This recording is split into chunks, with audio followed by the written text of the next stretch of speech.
Bon après-midi à tous et à toutes. Soyez bénis au nom puissant du Seigneur Jésus-Christ de Nazareth. C'est votre frère en Christ, le frère Emmanuel, le dernier parmi vous, le plus petit des serviteurs, le prisonnier du Christ. Vous allez un peu excuser le ton de ma voix. Je suis actuellement en jeûne depuis minuit. Depuis minuit, on est en prière, on médite. Je n'étais même pas censé venir partager avec vous. C'est beaucoup plus des moments restreints avec le Seigneur. Vous savez, le drame de cette génération, c'est que beaucoup de prédicateurs ne prient plus. C'est-à-dire, on aime prêcher, mais on ne prie plus. Et de temps en temps, tu m'écoutes, tu es prédicateur, tu m'écoutes ma sœur, tu es évangéliste, tu parles de la part du Seigneur, gloire à Dieu dans ta vie. Mais prends souvent également des moments de retraite à côté avec ton Père, où tu jeûnes et tu pries. C'est très important. Beaucoup d'hommes de Dieu, malheureusement, ne prient plus. Ce n'est pas un jugement, hein, car qui suis-je pour juger les hommes de Dieu? Non, je n'en ai pas la prétention. Mais ce sont des constats, c'est-à-dire quand tu as ce don en toi, quand le Seigneur t'utilise pour transmettre ses messages, parfois, tu te laisses emporter, tu oublies la relation personnelle que toi également tu dois avoir avec ton Dieu. Donc, actuellement, je suis en jeûne. Je profite pour vous demander de m'accompagner, prier pour moi, que le Seigneur me fortifie, qu'il ouvre les portes qui demeurent encore fermées dans ma vie, qu'il m'utilise comme son instrument pour le salut du plus grand nombre, qu'il me garde dans la sanctification totale. Voilà quelques thèmes de mes prières. Également, prier pour mon pays. Je suis camerounais. Bientôt, on va s'acheminer vers les échéances électorales, que notre pays demeure dans la paix, la paix, la paix, le sang de Jésus sur le Cameroun, au nom de Jésus-Christ de Nazareth. Donc, vous allez excuser, je suis un peu affaibli là, mais j'étais en moment de prière et comme d'habitude, le Seigneur, j'étais en train de méditer sur Actes des Apôtres parce que j'ai pris la résolution de recommencer à lire tout Actes des Apôtres et je suis tombé au niveau du passage du chapitre 3 et le Seigneur m'a demandé de m'arrêter là. J'ai médité un passage pendant longtemps et ce terminé et j'ai dit comme d'habitude, je vais partager avec vous ma communauté WhatsApp et si le Seigneur fait grâce, la communauté Internet à travers le site Internet chrétien partagebiblique.com. Mes frères et en Christ, par la grâce du Seigneur Jésus qui nous accorde la grâce de comprendre ces choses, nous allons partager autour d'un thème intitulé Deux conditions pour les temps de rafraîchissement. Reprenons le thème ensemble. Deux conditions pour les temps de rafraîchissement. Reprenons le thème ensemble. Deux conditions pour les temps de rafraîchissement. Mes frères et en Christ, ce thème s'inscrit dans le cadre de la rubrique intitulée Principes bibliques. C'est d'abord quoi? Qu'est-ce qu'on entend par temps de rafraîchissement? Qu'est-ce qu'on attend par temps de rafraîchissement? C'est-à-dire, les temps de rafraîchissement, ce sont les temps meilleurs, ce sont les temps de bonheur, ce sont les temps de réponse à nos prières, les temps d'exaucement, les temps de grâce, les temps où on voit enfin l'herbe fraîche, vous comprenez? Chacun de nous dans sa vie personnelle a besoin de ces temps de rafraîchissement. Tu m'écoutes, peut-être tu as longtemps cherché sans trouver, tu as besoin de temps de rafraîchissement. Et l'image ici, c'est, je vais un peu prendre l'image du sport. Peut-être tu m'écoutes, tu es un sportif. Aujourd'hui, on a dans le sport ce qu'on appelle les cooling breaks. Je pense que c'est même déjà dans le football. C'est-à-dire, vous jouez là. À un moment donné, on dit cooling break, c'est-à-dire une pause rafraîchissement. Vous buvez un peu d'eau, vous essayez un peu de rafraîchir le corps. La vie également qui est ponctuée de difficultés, parce qu'il est écrit dans le livre de Job 7 au verset 1, que le sort de l'homme sur terre est celui d'un soldat. Donc, quand tu es sur terre, c'est pour ça que le bébé pleure, hein. Quand le bébé vient au monde, il pleure. Parce que la vie commence, la vie est remplie de difficultés. Maintenant, quand tu passes à travers trop de difficultés, tu as besoin de temps de rafraîchissement. Tu vois un peu, tu as également besoin des temps ou de ton Rehoboth, tu vois un peu, des temps où tu pourras connaître le rafraîchissement, où tu pourras enfin connaître les ossements à tes prières. Ces saisons où tu vas enfin te marier, ces saisons où tu vas enfin fonder ta propre famille, ces saisons où tu vas enfin construire ta maison, ces saisons où tu vas enfin ouvrir cette entreprise, mettre sur pied cette fondation, cette saison où tu vas enfin aider ta famille comme tu as toujours voulu. La Bible appelle cela les temps de rafraîchissement. Maintenant, comme la Bible est un livre de principes, parce que le Seigneur travaille beaucoup avec les principes, le Seigneur va nous faire découvrir deux conditions pour vivre ces temps de rafraîchissement, ces temps de bonheur, ces temps où enfin on expérimente la quiétude. Deux conditions pour les temps de rafraîchissement. Nous allons donc découvrir cela dans le passage unique qui va nous permettre de méditer ensemble, le passage de Acte 3, verset 19 au verset 20. Peut-être tu m'écoutes, tu entends les temps de rafraîchissement dans un domaine de ta vie, peut-être dans ton domaine conjugal, peut-être dans ton domaine professionnel. Tu veux enfin goûter l'herbe fraîche, tu veux enfin pouvoir connaître ton cooling break, c'est-à-dire cette pause qui va te permettre de te rafraîchir. Il y a deux conditions fondamentales à observer. Parfois, toi et moi, nous ne vivons pas encore nos temps de rafraîchissement dans certains domaines de nos vies parce que nous n'observons pas encore ces deux conditions. Tu peux même vouloir les temps de rafraîchissement dans le domaine spirituel. Je vois souvent des frères qui disent, frère Emmanuel, des gens qui disent, j'aimerais également parler en langue. Comment est-ce qu'on fait? Comment? Vous voyez, parfois ça me déchire. Mais qu'est-ce que moi j'ai fait pour parler en langue? Au fait, tu as également besoin des temps de rafraîchissement dans le domaine spirituel. Ou peut-être tu veux commencer à expérimenter des miracles, des guérisons, expérimenter pour que ton ministère grandisse. Ce n'est pas interdit. Du moment où tu ne pars pas au Bénin, du moment où tu n'entres pas dans des sectes pernicieuses pour voir ces choses, l'Éternel peut également permettre des temps de rafraîchissement pour ton ministère. Je lisais encore dans le passage de Actes que à la descente du Saint-Esprit, au jour de la Pentecôte, Pierre avait parlé et il y a eu 3000 convertis en un seul jour. À l'époque de Pierre, il n'y avait pas les réseaux sociaux. À l'époque de Pierre, il n'y avait pas les banderoles ni les affiches. Vous vous rendez compte de la puissance du Saint-Esprit. En un seul jour, il y a eu 3000 convertis. Toi également, tu as besoin de temps de rafraîchissement pour ton ministère. Peut-être c'est le moment que ton ministère grandisse, ton ministère prenne de l'essor. Mais il y a deux conditions que toi et moi, nous devons respecter. Découvrons dans les conditions dans les passages de Acte 3, verset 19 au verset 20. Je reprends le thème pour toi qui va nous prendre en cours. Peut-être tu vas suivre ça sur le téléphone de ton ami. Tu vois, voilà, je reprends le thème pour toi. Le thème, c'est deux conditions pour les temps de rafraîchissement. Il s'inscrit dans le cadre des principes bibliques. Nous lisons au nom puissant du Seigneur Jésus-Christ de Nazareth un passage de méditation unique, Acte 3, verset 19 au verset 20. Répentez-vous donc. Voilà. Toi qui veux expérimenter les temps de rafraîchissement, voilà une condition, la repentance. La repentance, c'est l'abandon du mal. Voilà, je peux résumer ça simplement, l'abandon du mal, l'abandon des mauvaises choses que tu as l'habitude de faire. Très souvent, on veut les temps de rafraîchissement, on va entrer dans notre saison de l'exaucement, on veut voir Dieu se manifester dans nos vies, mais en gardant encore les péchés. Non, il faut d'abord se repentir. Il faut se repentir, il faut décider d'abandonner les péchés, décider d'abandonner le mensonge, décider d'abandonner la masturbation, décider d'abandonner la fornication. Les temps de rafraîchissement passent également par là. Décide d'abandonner les relations sexuelles contre nature, sans vouloir te juger, mon frère, sans vouloir te juger, ma soeur. Décide d'abandonner tout ce qui ne carre pas avec la volonté de Dieu. Donc, pour expérimenter souvent, je ne dis pas que Dieu ne peut pas également te bénir même dans le péché. Hein. Il est Dieu, il est souverain, il donne à qui il veut, mais fais attention quand tu reçois ce genre de bénédiction, bien que tu pêches. Tu risques d'être surpris à la dernière minute comme Saül. Vous connaissez l'histoire du roi Saül, hein? Il s'était détourné de Dieu. Dieu n'était pas avec lui, mais il a gardé la royauté. Mais à la fin, vous avez vu sa fin. Donc le Seigneur qui ne se répand pas de ses dons peut permettre même que même dans le péché, hein, il continue toujours de t'inspirer pour partager sa parole. Tu pries, les gens soient guéris, mais fais attention, il n'est plus avec toi. Tu deviens juste un instrument qu'il utilise. Un peu comme toi, tu as besoin de ta voiture pour aller d'un point A pour un point B, mais ça ne veut pas dire que tu dors toujours dans ta voiture. Vous comprenez un peu? Maintenant, je ne souhaite pas ça. La voiture peut connaître un manquement. Ça ne va pas t'affecter directement. Tu peux même décider de la changer. Donc, c'est ça. Donc, la première condition pour expérimenter les temps de rafraîchissement, c'est la repentance. Donc, pendant que tu pries, tu dis, Seigneur, depuis que je prie, tu ne m'exauces pas, tu ne me donnes pas. Regarde également ta vie de repentance. Est-ce que tu as déjà totalement abandonné le péché? Quand je parle de vous, je parle de moi. Hein. Tout à l'heure, j'ai dit que prier pour ma sanctification totale. Est-ce qu'il y a encore des péchés en pensée? Est-ce qu'il y a encore des zones d'ombre où le péché demeure dans ta vie? Acte 3, verset 19. Repentez-vous donc et convertissez-vous. Voilà. Deuxième condition, la conversion. Quelqu'un me dit, mais frère Emmanuel, la repentance et la conversion, non.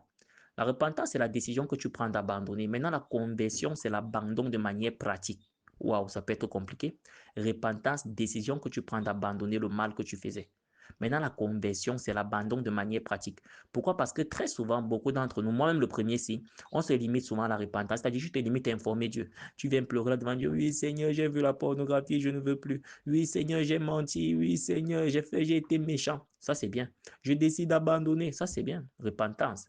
Maintenant, la conversion, c'est quoi? C'est que sur les faits, tu dis que voilà, je ne regarde plus la pornographie. Est-ce que tu as arrêté de regarder la pornographie? Je ne me mets plus en colère. Est-ce que tu as arrêté de te mettre en colère? La conversion, c'est le changement d'attitude maintenant. La repentance, c'est la décision que tu prends devant Dieu, d'abandonner. Parfois même devant les hommes. Tu peux te repentir devant les hommes. Hein. Ça peut arriver. Maintenant, la conversion, c'est le changement, c'est sur le terrain. Voilà. C'est sur le terrain. Cette année, j'ai été affecté en enseignement technique. J'ai vu la réalité du terrain chez les techniciens. Ils ont ce qu'ils appellent les TP, les travaux pratiques. Conversion, travaux pratiques. C'est-à-dire, dans les faits, est-ce que tu as abandonné? Est-ce que tu as abandonné le mensonge? Est-ce que tu as abandonné la haine, la jalousie? Est-ce que tu t'es séparé de ce copain, de cette copine avec qui tu forniquais? Ça, c'est la conversion. Maintenant, tu vas demeurer dans la prière, attendre les temps de rafraîchissement, ça sera difficile. Peut-être tu t'es repenti, il n'y a pas encore la conversion. Tu vois un peu? Donc, on va donc reprendre Acte 3, verset 19 au verset 20. Repentez-vous donc et convertissez-vous. Voilà les deux conditions. Repentance, conversion.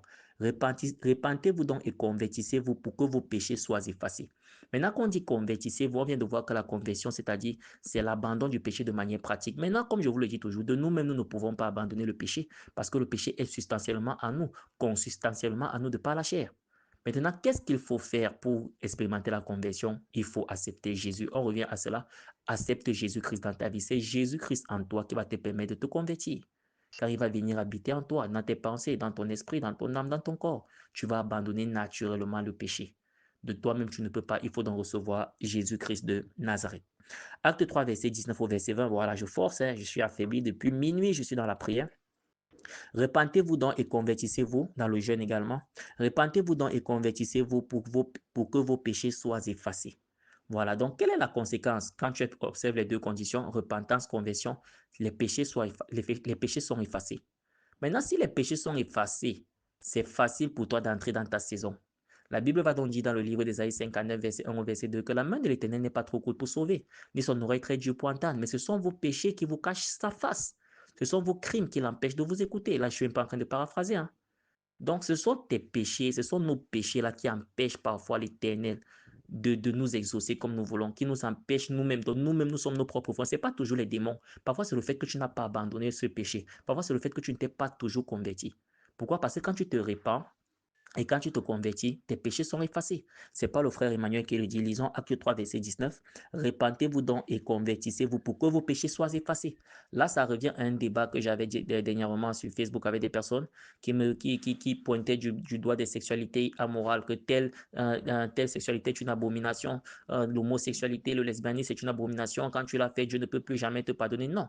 La Bible dit que si tu te repens, et si tu te convertis, tes péchés sont effacés. Tu m'écoutes depuis une prison, tu es un meurtrier, tu as tué. Si tu te répands, si tu te convertis, le Seigneur va effacer ce meurtre. Maintenant, je n'ai pas dit que tu ne vas pas purger ta peine. Là, ce sont les décisions des hommes et devant Dieu. Ce péché sera effacé. Tu deviens un homme nouveau. 2 Corinthiens 5, verset 17. Si quelqu'un est en Christ, il est une nouvelle créature. Les choses anciennes sont passées. Voici, toutes choses sont devenues nouvelles. Peu importe le péché que tu as commis.